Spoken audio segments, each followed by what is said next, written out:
Bismillahirrahmanirrahim. Assalamu alaikum. Welcome to Study Point YouTube channel. Today our topic is mitochondria. Mitochondria जो है एक cell organelle है, उसको आज हम उसकी डिटेल देखते हैं कि माइटोकॉन्ड्रिया है क्या, उसकी डेफिनेशन, उसकी मेम्ब्रेन्स, उनके आगे फंक्शन और उसकी इम्पोर्टेंस। सबसे पहले आते हैं माइटोकॉन्ड्रिया की डेफिनेशन पे। तो माइटोकॉन्ड्रिया क्या है? Double membrane bounded structure. अब डायग्राम पे भी देखें कि डबल मेम्ब्रेन, ये आउटर एंड ये इनर डबल मेम्ब्रेन होगी। बाउंडेड क्या है? एक स्ट्रक्चर है, double membrane bounded structure found only in eukaryotes. Double membrane bounded structure and present कहाँ पे है? किन किन सेल्स में है? जस्ट यूकैरियोट्स में, not in prokaryotes. So definition होगी। अब देखते हैं कि माइटोकॉन्ड्रिया को जो है हम power house of the cell क्यों कहते हैं। माइटोकॉन्ड्रिया जो है हमारी बॉडी का टोटल जो ATP energy in the form of ATP जो हमें रिक्वायर्ड होती है डिफरेंट फंक्शन परफॉर्म करने के लिए, उसका जो टोटल है वो हमें कहाँ से मिलता है? माइटोकॉन्ड्रिया से मिलता है। सो हमारी बॉडी के अंदर जितनी भी एनर्जी स्टोर होती है या एनर्जी जहाँ पे यूज़ होनी है वो कौन प्रोवाइड करता है? हमें mitochondria. That's why we called mitochondria as power house of the cell. Mitochondria के आगे जो फंक्शन है वो देखते हैं कि वो क्या है। Major source of energy production.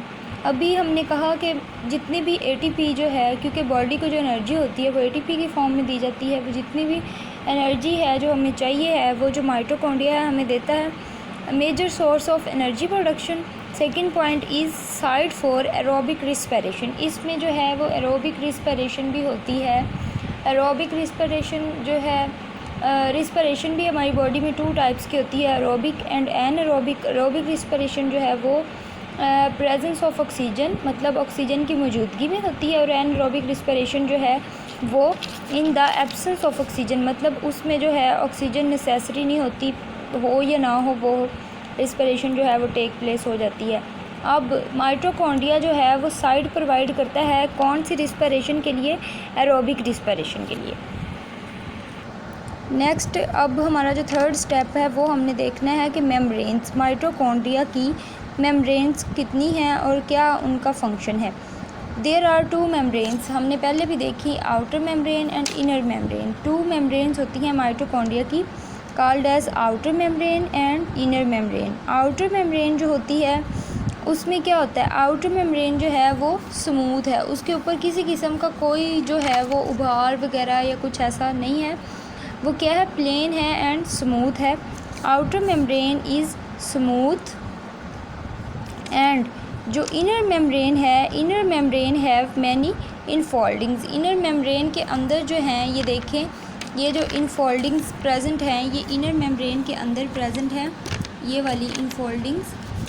तो जो आउटर मेम्ब्रेन है वो है स्मूथ एंड इनर मेम्ब्रेन के अंदर क्या है? काफ़ी सारी इनफोल्डिंग्स प्रेजेंट है। अब देखते हैं कि इन इनफोल्डिंग्स को क्या कहते हैं। These infoldings are non present in mitochondria chondrial matrix. ये जो हैं इनफोल्डिंग्स कहाँ पे प्रेजेंट है? माइटोकॉन्ड्रियल मैट्रिक्स में। माइटोकॉन्ड्रियल मैट्रिक्स अब क्या है? ये जो सारा वाइट पोर्शन है ना इस डायग्राम में, ये क्या है? Mitochondrial matrix. जो ये फिलिंग वाला पोर्शन है ये है माइटोकॉन्ड्रियल मैट्रिक्स। अब जो फोल्डिंग्स थी इनर मेम्ब्रेन की उनके वो कहाँ पे प्रेजेंट है? माइटोकॉन्ड्रियल मैट्रिक्स के अंदर। ये क्या करती हैं? Increase the surface area of inner membrane. ये इनर मेम्ब्रेन का जो है ये देखें सरफेस एरिया जो है उसको क्या करती हैं? इंक्रीज़ करती हैं। कौन? माइटोकॉन्ड्रियल मैट्रिक्स जो क्रिस्टी हैं, जो हम इनफोल्डिंग को हमने नाम क्या दिया है? क्रिस्टाई। ये क्या करती हैं? सरफेस एरिया को इंक्रीज़ कर देती हैं। Increase the surface area of inner membrane where membrane bounded reaction take place. वो कह रहे हैं कि जो इनफोल्डिंग्स इनर मेम्ब्रेन में इनफोल्डिंग्स प्रेजेंट है उन्हें क्या बोलते हैं? क्रिस्टाई। क्रिस्टाई कहाँ पे प्रेजेंट है?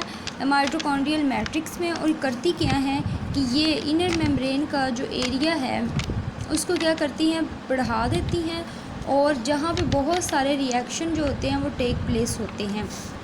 सो अब ये हो गया माइटोकॉन्ड्रिया पावर हाउस है सेल का। फिर हो गया उसकी डेफिनेशन, फिर उसकी मेम्ब्रेन्स होंगी, 2 membrane, inner and outer membrane, उसको हमने डिस्कस किया। ये हो गया यहाँ तक माइटोकॉन्ड्रिया का इम्पोर्टेंस। अब देखते हैं माइटोकॉन्ड्रिया की चौथा जो हमारा पॉइंट है वो क्या है, माइटोकॉन्ड्रिया की इम्पोर्टेंस क्या है।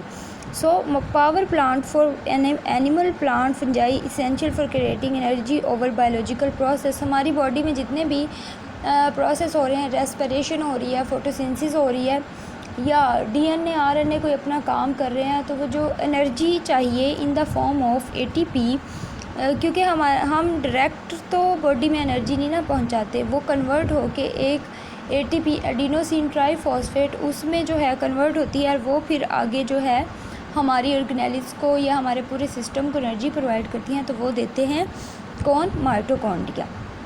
बायोलॉजिकल प्रोसेस के लिए जितनी एनर्जी रिक्वायर्ड है वो माइटोकॉन्ड्रिया प्रोवाइड करते हैं। Detox ammonia in liver, liver में जो अमोनिया होता है उसको डिटॉक्स, उसको बाहर निकालने के लिए भी माइटोकॉन्ड्रिया जो है वो हेल्प